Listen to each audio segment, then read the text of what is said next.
All right. Well, welcome everyone. Thank you so much for being here today. My name is Mary Dyer, and I serve as Financial Education Program Manager at the Finance Authority of Maine.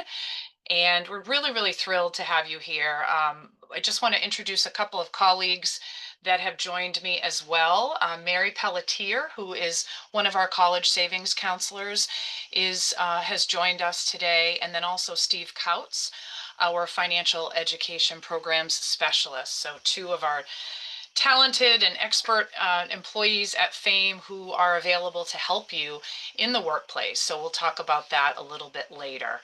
For those of you who this may be your first financial check-in, this is a special webinar that we added to our financial check-in with FAME series specifically for HR professionals and others who are hoping to build or looking to build financial wellness in the workplace.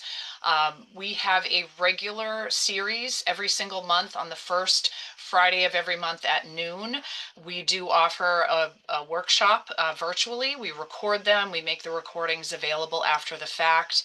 And the topics are really designed to support you and your employees around financial wellness, understanding college savings, planning and saving for higher education, general personal finance topics. It really runs the gamut. So we're getting ready. We're going to be wrapping up this year with our webinar in July, which is Raising Financially Savvy Kids. And then we'll be putting out our new schedule for the coming year, and that will kick off in August. So we hope that you'll learn more about our financial check-in series and participate or check out the videos or share them with your employees when possible and appropriate. So in terms of questions or comments or feedback that you have as we move through the webinar, you can use the chat, and Mary and Steve will be kind of taking a look at that. I'll have Mary monitor that, and I'll try to pause as we move through, although sometimes I forget. So Mary, feel free to chime in if there are questions or comments in the chat. But we want to be sure that we, despite the fact that we're in a webinar, we try to have a little bit of an exchange or a conversation with you if you do have questions or feedback. If you have to drop off early, certainly, like I said, I'm recording this, and so you can pop off and then come back and watch the webinar, which is on our FAME YouTube channel. So that will all be recorded and provided there, but I will send you an email follow-up as well with those details. So with that, I think we'll go ahead and get started. This presentation today, I'm again thrilled you're here. This is all about employee financial wellness, which is certainly a strong area of interest for employees, and increasingly more and more employers are focused on building employee financial wellness programs. Uh, we see in a lot of studies and research, and if you talk with your employees, it is an area that employees are interested in, are asking for in terms of benefits. But what we're finding when we're working with employers across the state is that there's a lot of variety in terms of offerings. So, it really runs the gamut as far as, it really being focused on the benefits that you provide and providing education around your employee benefits. That's sort of the introductory phase into educating your employees around finances. Or we have employers, and we'll talk about FAME's program, who are offering robust support through financial coaching, monthly educational workshops, online platforms. And so really what I want this session today to provide to you is kind of the background around the importance of employee financial wellness, the evidence around employee financial wellness, and then tools to help you get started, regardless of whether you have a budget to be able to do this, whether you have staff capacity. We really want you to be able to leave with a few things that you can incorporate right away, regardless of where you're at in building employee financial wellness or the resources that you have available. So that's really the goal today. Now, for those of you, I assume most of you are familiar with FAME, but just we like to include this in all of our presentations. We are a quasi-independent state agency, and we're really focused on providing financial solutions and education to help Maine people achieve their business and their higher educational goals. And that's everything, all of the sort of training after high school that you can think of, a credential of value and a career pathway that meets the goals and the interests of the individuals that we're working with. We're really supporting at all levels. So we have a ton of other resources. If you haven't been to some of our other workshops or webinars, or you haven't visited our website, I would strongly encourage you to take a look at that, because there's a lot of services and support that FAME offers separate from our financial wellness initiatives and this check-in series. So what we'll do today in the next 45 minutes to an hour is I want to just kind of ground the conversation around what do we mean when we talk about financial wellness. We'll talk a little bit about what employees report as their primary focus or cause of stress and financial stress. And we'll talk a little bit about how employee financial stress impacts your organization. How does it impact you on a day-to-day level? We'll then dive into what some of the benefits are of employee financial wellness, and then some of the strategies and best practices in developing a program. And again, that's regardless of where you're coming from, whether you're just getting started and you're just sort of dabbling in the topic, or whether you really want to launch a robust program that includes coaching and incentives. So we'll talk about some of those strategies and best practices. And then we want to leave you with some information about the free resources and support that FAME offers. You don't have to go it alone on this. We provide a lot of free resources, support, technical assistance to help you get started or to help build upon an existing program that you might already be offering. So in terms of, what do we mean when we say financial wellness? There's a lot of definitions out there and a lot of phrases and terminology that gets thrown around. You hear financial literacy, financial wellness, financial capability. And really one of the best definitions that I've come across was developed by the Consumer Financial Protection Bureau through a survey that they did with consumers. They asked consumers, how do you define financial wellness? And so this, I think, is really appropriate to kind of kick us off today.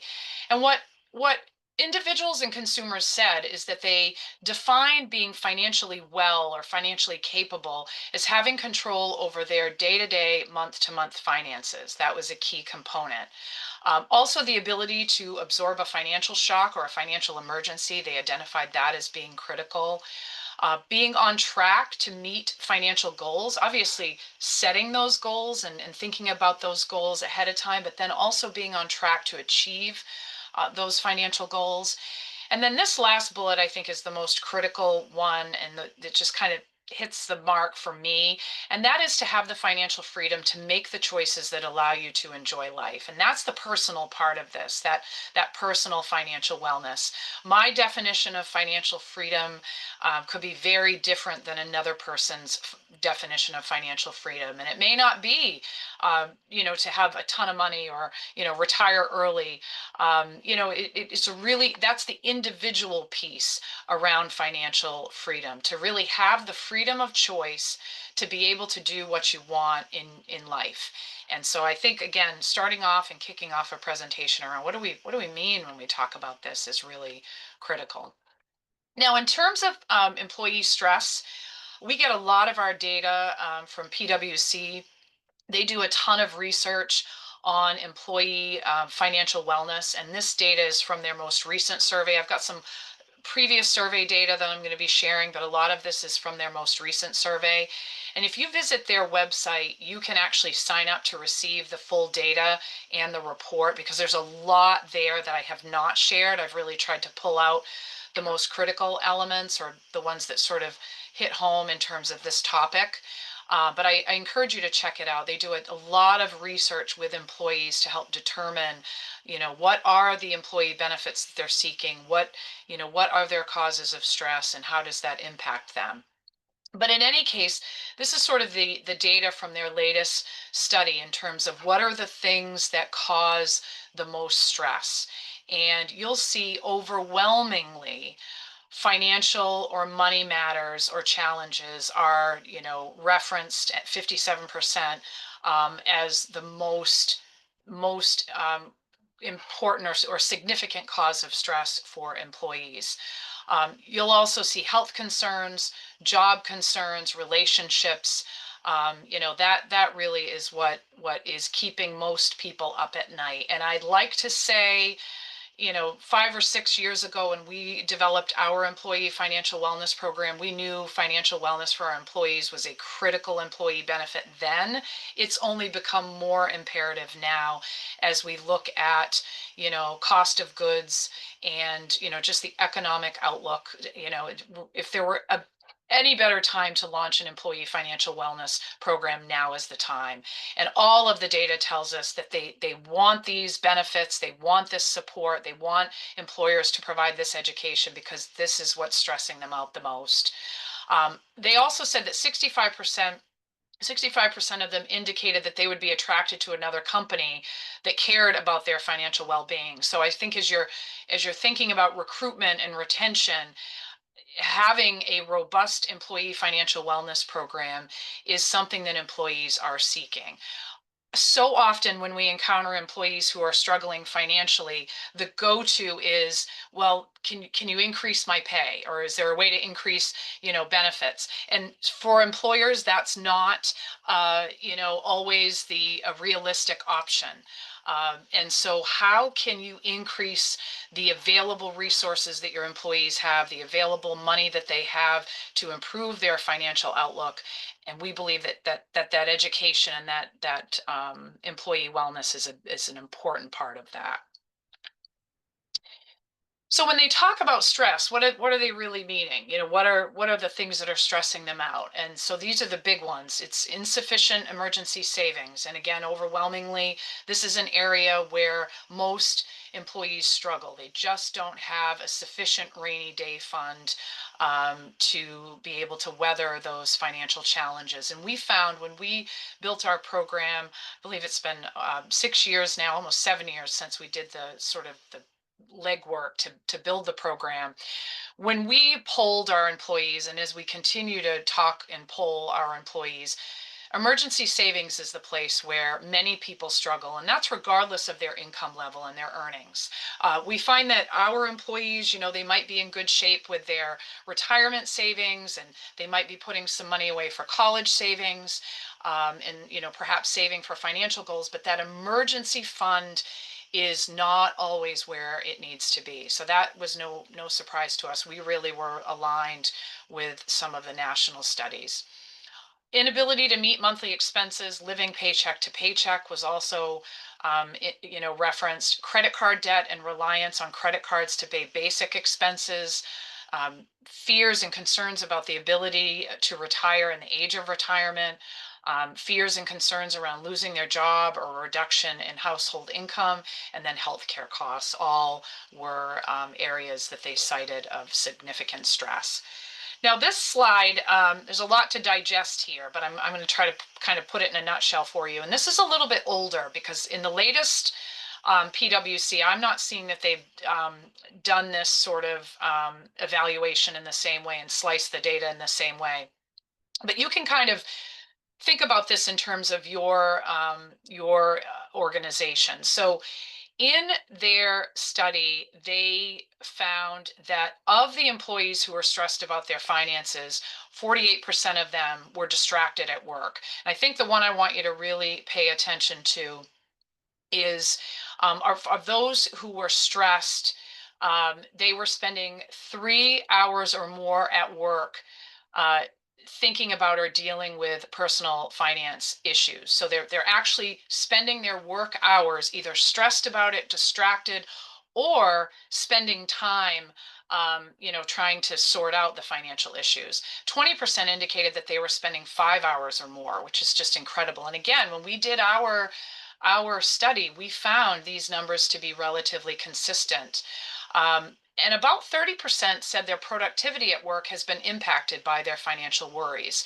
So what I'd like you to do, this is an example on the left of 10,000 employees, but if you think about your employee base and, you think about, how many employees you have and consider that 30% of them, if you assume that the vast majority are concerned about finances, that 30% of them have their productivity impacted.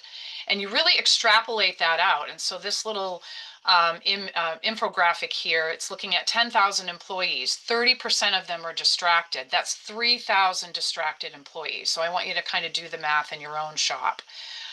From there, you could take those 3,000 distracted employees and you could then extrapolate by the number of hours that they're spending. So that 46%, who were spending 3 hours a week, you can figure that out in terms of lost productivity and revenue at your organization. So again, we'll share these slides with you, but I think if you're trying to make the case internally with your leadership as to the critical need for financial wellness, I think this kind of data will really resonate.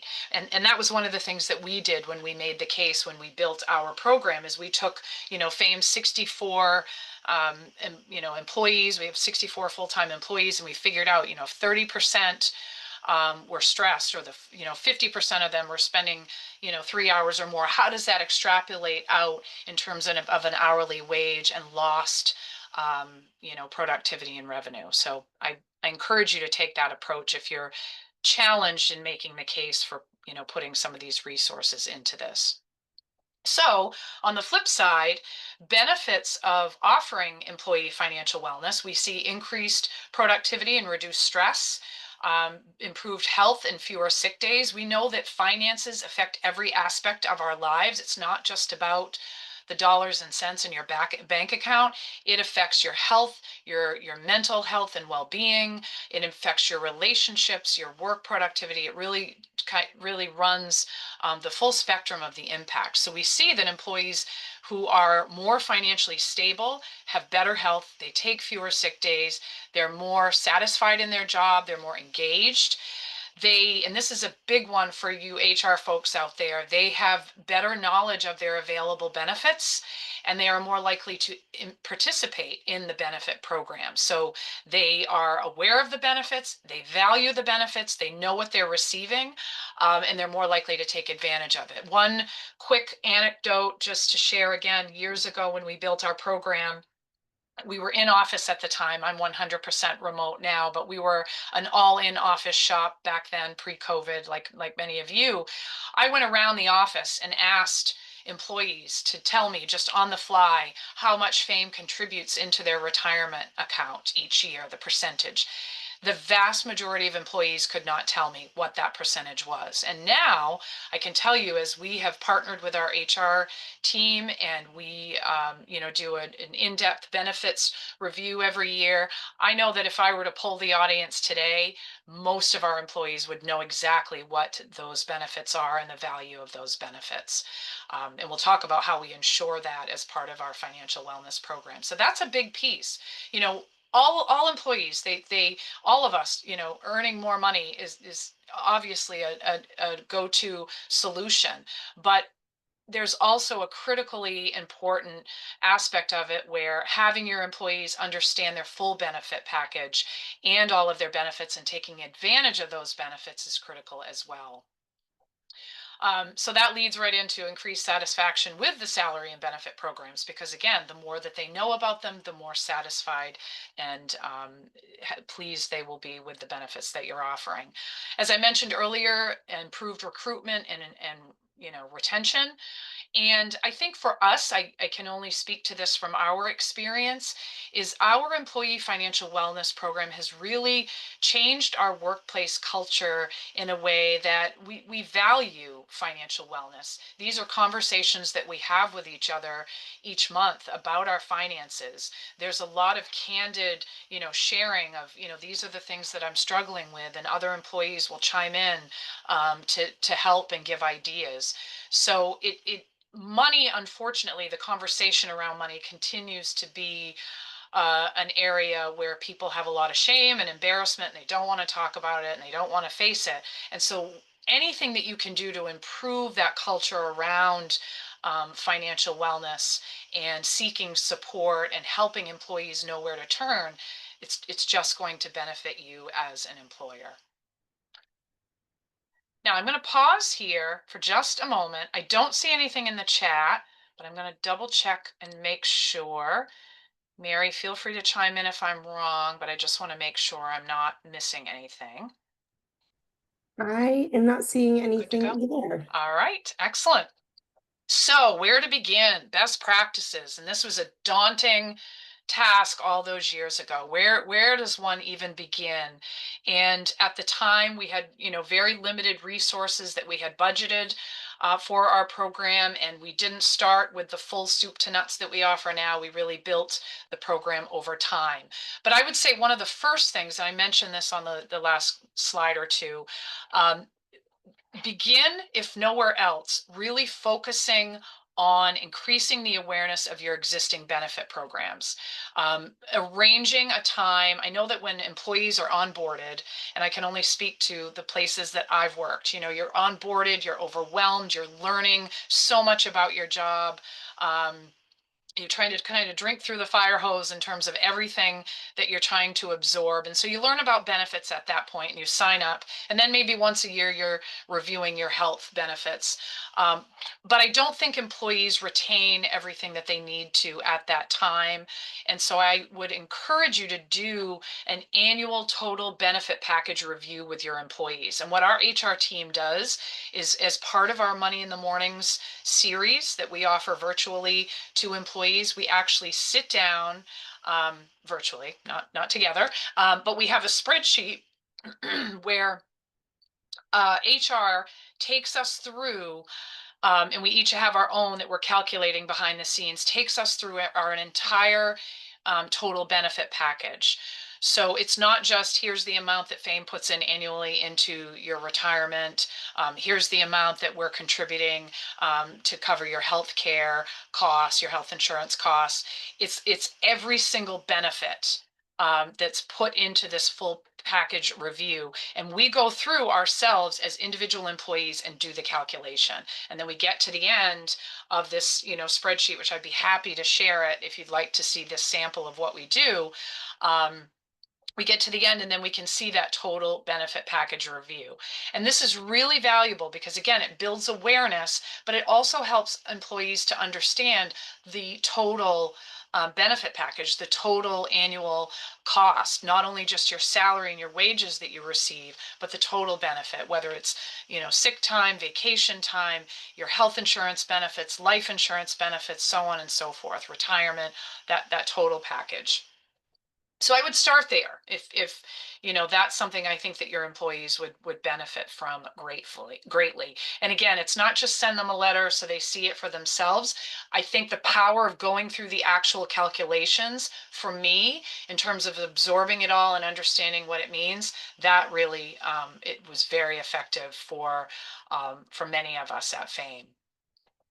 The next thing I would suggest is before you do anything, before you build a new program or introduce new programming, it's really important to understand your employee needs and gather feedback. I would recommend an employee survey to kind of learn, you saw the PwC data, but learning from them as to what their financial challenges are, what's keeping them up at night, what some of their financial goals are, or what topics they might want to learn about.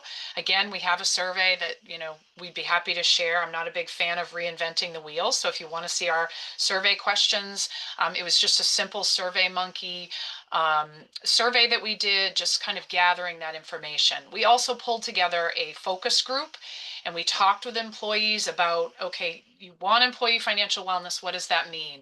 What topics are you interested in? It's really important to understand their unique challenges. What we learned across the board early on is emergency savings was an area that we needed to focus, but that's going to really, this data that you will collect through surveys and focus groups will help you to build your own unique program based on your employee base. And again, that focus group then can help you to shape the program. It's also really important to identify a champion. So I looked through the registration list today and it was a lot of HR folks, which of course that would be the case. That's who we invited. But our employee financial wellness program, we lead that in our financial wellness, the financial education team at FAME. It's supported by our HR team. And I know not all of the organizations that are joining us today have a, financial education team. That's not part of your, your work or your line of business. But perhaps think about a champion outside of HR. And, think about that person who employees listen to, that influential person that you might be able to include in a focus group or a group around strategy to build the program. um, and that's going to depend on the type of organization that you have, but it might not be somebody in your HR department. I think that that's key. I think it's that leader or that voice that employees tend to gravitate and listen to. So involving a champion is helpful. Of course, incentives and rewards are huge.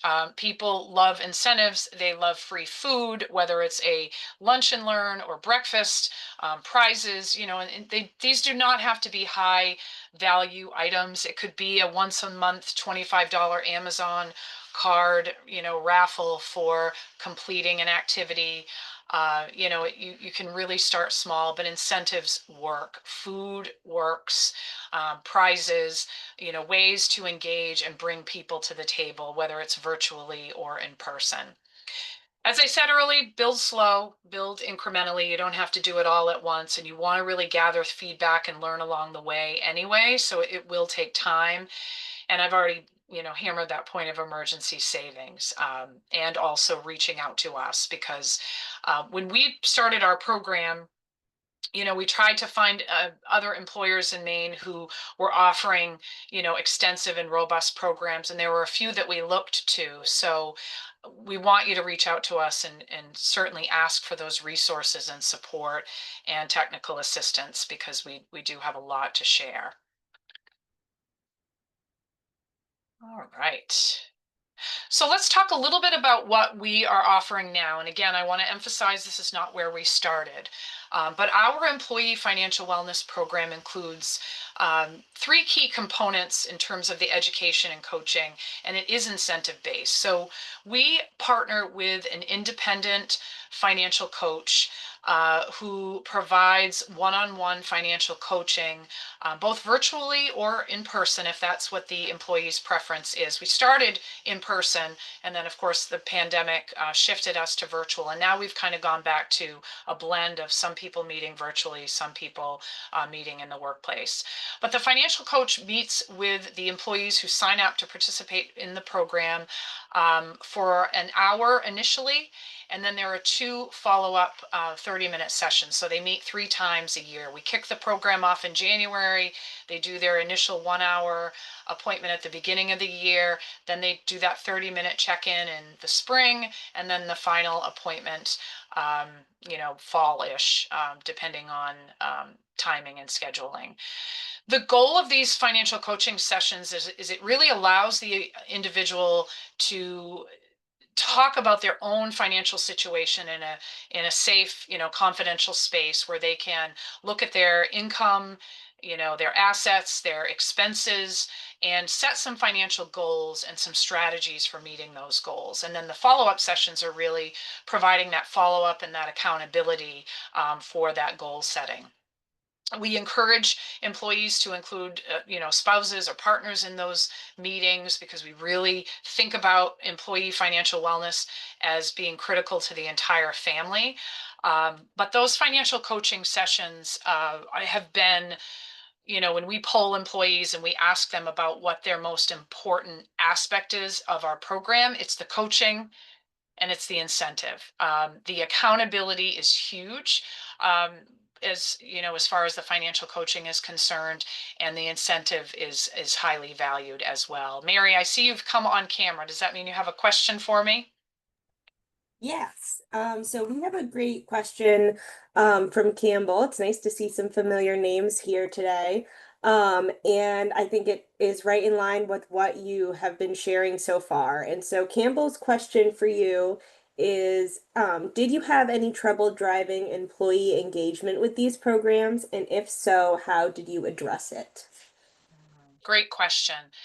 I would say that we periodically struggle with employee engagement. So I would say in the beginning, there was a lot of enthusiasm because right out of the gate, we had an incentive. It was a smaller incentive, but it was an incentive nonetheless. And so, we had a lot of enthusiasm up front, but then, we hit some times, like the pandemic, um, you know, situations where we need folks to sign up for their coaching session. They've got to follow through on some things, so we periodically deal with engagement. I will say, however, as I mentioned earlier, 64, 65 full-time employees. We are a small organization that has what I think is a pretty high touch communication approach. We, use Teams, we use email, and we communicate. I think just by nature of our culture and our organization, we are fairly responsive internally. So it isn't something that we struggle with significantly. And I think we benefit from the fact that we're small. Ways that we've tried to mitigate that is through the contests and incentives. So, for example, we might host a contest or a giveaway where we encourage employees to complete a financial course in our online platform, and we put everybody's name into a drawing, and somebody wins a $50 gift card. Um, Having a lunch and learn where we bring in food, using other ways of delivering the content. So Steve, who has joined us, does a lot of polling and Kahoot and different ways of delivering the content rather than just me, the talking head that you have today. So I think how you deliver it is important. Um, I think that by having the financial coach and the regular money in the mornings, and I'll talk about that in the morning, it keeps it top of mind, and it adds that nudge to keep employees engaged. And then there's a prize at the end with that incentive. So engagement is a challenge, and I think it's going to depend largely on how engaged your employees are in general to begin with. So for us, I think we had the advantage of that small size and engagement to begin with, and then, like I said, throw in those incentives, throw in those opportunities for food, giveaways, prizes, earning acknowledgement and recognition. I think the champion is huge. Having someone not in your HR department who's championing and kind of, you know, creating excitement. I think that's helpful, and those focus groups as well. I think if you get employees involved in the design and the build, and it's employee led and employee built, I think you're more likely to see that engagement. But that's a great question, and something we struggle with ongoingly, periodically, but not in a significant way. So we've got the coaching sessions. We talked about that. And again, happy to share. If you want to email me after, I'm happy to share who we work with. There's some other options out there. So happy to schedule a time to talk about that. The Money in the Mornings workshop series. So this is our monthly webinar series, second Wednesday of every month at 9 a.m. It's the exact same time. It's the exact same, second Wednesday every single month. So folks come to rely on that 9 a.m. They are going to be able to participate in that virtual education. We also record them and make them available later. But that's, again, an ongoing way to keep this top of mind. We also have an online platform, an online learning platform that's available to you. It's available to all Mainers. We purchase it for FAME employees and for the entire state of Maine. It's called Enrich. So that's another way that they can learn. And then I mentioned our program is incentive based. So at the end of the year, if they meet with their coach 3 times, they participate in 3 Money in the Mornings workshops throughout the year, or they do some Enrich courses, they get a $500 savings match. And I'm not going to get into the weeds on this because they do have to be putting money into an emergency savings account throughout the year. So again, if you want to learn more, but it is has that big reward at the end. Other features that we offer, Steve drafts and shares a monthly e-newsletter that really focuses on that topic of the month. We also have an employee financial book club that Mary hosts, where we pick a book that has a financial topic, and we provide the book to all interested employees, and then we meet periodically to talk about what we've learned, what our thoughts are, and other conversations around our finances that are kind of, come from the book itself. We also have at Fame a financial wellness lending library. It's just a series of books on different financial topics, books for kids and adults that employees can borrow the books if they want to learn more and expand on their knowledge that they're getting from those Money in the Morning sessions. So resources and support for you, I've already talked about a bunch of them. So that technical assistance, I'm happy to talk with you more about coaching and what's out there. We have a lot of great resources on our website specifically for employers. We have speakers who are available. You've got Mary and Steve here today, expert speakers available on a variety of financial topics. So they will present to your employees virtually. They will visit your workplace. We, as I mentioned, provide Enrich to all Maine people. So you have access to use Enrich as your financial wellness platform, and you could just start by promoting Enrich in your workplace and maybe perhaps incentivizing participation in Enrich, and we can talk about how to do that. There's a real easy way for employees to prove that they went into Enrich, created an account, and completed a course. They get a certificate of completion. I mentioned the technical assistance. We also have free publications, videos, other recorded webinars. We have an employer financial wellness roadmap that kind of takes you through a lot of what we've talked about today. So I encourage you to check that out. Other resources that we tapped into that I would encourage whoever administers your retirement program, having those experts talk about retirement and retirement savings and the plan itself. Certainly financial advisors are a great resource. Think about who your banking partners are, your financial institutions, and, are there experts that you can draw from there? Other state agencies, we've had a lot of help from other state agencies providing expertise and workshops, whether it's Maine Office of Securities, Maine Housing, and others. We welcome Efficiency Maine to talk with employees about, how to save money on utilities. New Ventures Maine is another nonprofit that offers financial courses and who may be able to help you. And then the Maine Jumpstart Coalition is a statewide nonprofit that primarily supports classroom teachers who teach personal finance, but the coalition has a financial education services clearinghouse for the state of Maine. So you might find some resources there. So think about, your existing in-house experts, experts in your community, and others that can help you to build your program.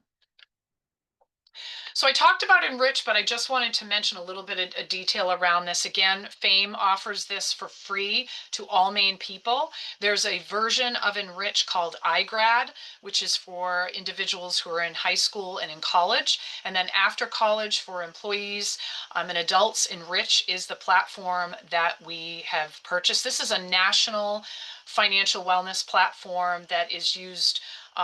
There's 12,000 different organizations that partner with Enrich. It's used all over the country and globally, in fact. The National Association of State Treasurers has partnered to provide Enrich to states through the Treasurer's Office as well. So it is considered one of the best in class online platforms. What we love about it is interactive and it's prescriptive in that when your employees set up an Enrich account, it will take them through a financial checkup. And as a result of that, and as a result of their activity on the site, it's going to serve up content to them based on that profile. And so everybody's Enrich account, when they log in and their Enrich dashboard looks a little bit different because of how they respond and interact with the site. It's fully mobile enabled, ADA compliant. And the nice thing about Enrich and the financial model is it's purchased by a state or local sponsor. And so there's no data sharing or advertising. So when your employees sign up, they're not going to get bombarded by third-party marketing. And as I said, it's available to students in high school and college, staff on the college campuses, parents, and then your employees, that Enrich platform as well. And that's just a quick screenshot of the site. If you want to learn more about it, frankly, I think the best place to start is to create an account for yourself. You can go to fame.enrich.org, create an account, and start learning and poking around on the site to learn about the program's features and what are the educational options on the site. We also would host a webinar for you for your employees about Enrich specifically. So if you were going to adopt Enrich as a financial wellness solution, you could certainly reach out to us and we would host a webinar specifically on Enrich. Other resources that we want you to be aware of if you're interested in incorporating college savings or financial wellness into your employee benefit package, we hope you'll let us know. I introduced Mary Pelletier earlier. She is our college savings counselor. Her colleague Karen Parsons, who is also a college savings counselor, are available to come into your workplace to do presentations, to participate in employee benefits fairs, webinars. We have a whole host of employer materials specifically focused on college savings and supporting your employees around college savings. It includes email templates, posters. Mary and Karen are also available to help you with college savings account and payroll deduction setup. So, for example, we just hosted a big 529 day, and the entire team, including Steve, spent that day helping individuals open up college savings accounts. So really, it runs the gamut. Steve is also available from a financial wellness perspective, really the entire team. If you're wanting to do financial focused sessions, that's something we can also support you in as well. So please know, as I've said a few times in the webinar, you don't have to go it alone. We do have resources available. We also have another group of professionals and counselors. We all serve as part of the college access and financial education team at FAME. And so there is a whole other set of experts that I'm not highlighting today who focus on financial aid and paying for college. So if that's another topic that your employees are interested in, we can help you with that as well, and much, much more. I'm really not giving good coverage for everything that we offer, but just please reach out to us. We also offer one-on-one support anytime. So first of all, we have free one-on-one financial aid and FAFSA counseling and coaching. So your employees can set up virtual one-on-one sessions to meet with one of our experts. We offer extensive free student loan repayment advice. So if your employees are, though individuals who have student loans, they're repaying student loans and they want to learn more or they're struggling, that's something we can also help with. We have conducted student loan repayment sessions with many Maine employers, and so we're happy to do that. And part of our financial check-in with FAME series, we usually include at least a couple of webinars each year, very focused on student loans specifically.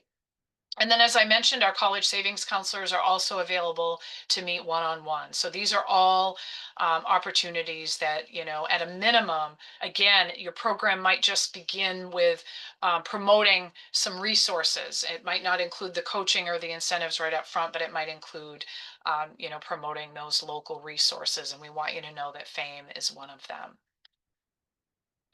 So I mentioned at the beginning our financial check-in series. This is really one that we designed very specifically for employers and their employees. Our upcoming webinar tomorrow, I say upcoming, it's tomorrow. We are doing a webinar, myself and Mila Tappan and Jen Lanfear. We're going to be doing a session on FAME programs and resources. So that's the webinar where we're going to do a deep dive into all of the financial aid, college savings, and financial wellness resources that we offer, along with the programs that FAME offers to fund higher education and repayment. So That webinar is tomorrow. On July 11th, I will be doing one to support parents and caregivers in learning how to raise financially savvy kids. And then you'll see the list there of our previous webinars. Those are all recorded and available.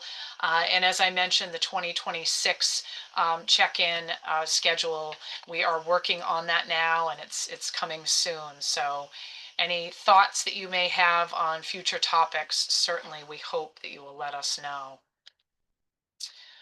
All right. So I am going to, and there's our contact information.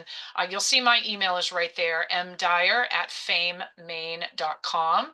So don't hesitate to, reach out to me for more support and information. I'm going to stop my screen share now.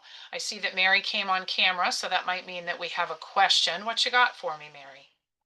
Yes, Renee would like to know if FAME provides guidance on public service loan forgiveness. We do extensive support on public service loan forgiveness. Great question. Absolutely. We have some recorded webinars out there already. As far as student loans, I've got a little bit of time, so I can talk about that a little bit more. So there's several things that we do related to student loan repayment and public service loan forgiveness being a part of that. So first of all, we do webinars all the time. We, include them as part of our financial check-in series, but then can also offer, a webinar, specifically to your employees on that topic. We also partner with the Institute for Student Loan Advisors, and you'll find that when you go to famemaine.com/contact, you're going to find the information about student loan repayment support. But we partner with the Student Loan Institute for Student Loan Advisors. The acronym is TISLA. And that organization is led by Betsy Mayotte. And Betsy is a national expert on all things student loans. She is the guru nationally. And you probably, if this is a topic that you dive into or spend much time learning about, you will have seen her along the way. We have a direct email account to her team to provide direct counseling. We found that during the pandemic and the repayment pause, we were inundated with student loan questions, and we did our absolute best to answer them all individually. And we continue to do that to some degree. But we, last July, it's been almost a year, we recruited some additional support with that. So we have a direct email account to Betsy's team at TISLA. And, that really gives Maine borrowers, the expert, direct, most up-to-date information. That, um, as I said, you can go to the FAME contact page and you can learn all about that support. But we recognize that repayment advice is critical. The email address is FAME, and you don't have to write this down, it's right on our website if you go to the contact page, fame@freestudentloanadvice.org. Um, so that's one thing that we do in addition to the webinars. The other thing that we do is we partner with ECMC Solutions, which is a student loan company who provides proactive student loan counseling in a sort of more automatic outbound way. So as soon as a borrower leaves school, either because they withdraw from classes and they just leave school and they don't finish their program, or because they graduate, we've partnered with the Maine Community College System, the University of Maine, and Thomas College to basically set up data sharing so that ECMC has access to all of that borrower data and can begin making proactive outreach to those borrowers before they enter repayment, and before they, perhaps become delinquent on their loans. So definitely, check that out. I see we also comment in the chat, New Ventures has classes to help folks with understanding student loans. Absolutely. So I mentioned New Ventures on one of the slides in terms of the financial wellness classes and support. That includes student loans. So certainly, check out the resources that New Ventures has to offer. And if one of my colleagues wants to dump that in the chat, their website, that would be wonderful too. There's a lot out there, and I think the real challenge is, knowing what's out there and connecting your employees with the resources that they need, for what's applicable to them. Thank you, Mary, for adding that website there. So, again, it's not a lack of resources and support, but it's just really building an approach that helps you to understand your employees' needs and mapping and matching those needs with the free local community resources. Now, that said, if you have the financial resources to hire an independent financial coach and have an incentive-based program, that would be amazing. I think that your employees would value that, and would see it as one of the most important, employee benefits. But not all employers have the ability to start there. So I think that every little bit helps. Perhaps you just start, small with offering a webinar, promoting Enrich, or as I mentioned in the slides, going over that total benefit package so that they kind of know where they're at and what their total benefits looks like along with their salary. All right, let's see. I don't see any other questions. So I think we will conclude for today. I'm really so happy that you joined us today. As I mentioned, we've got the webinar tomorrow on FAME services, tomorrow at noon.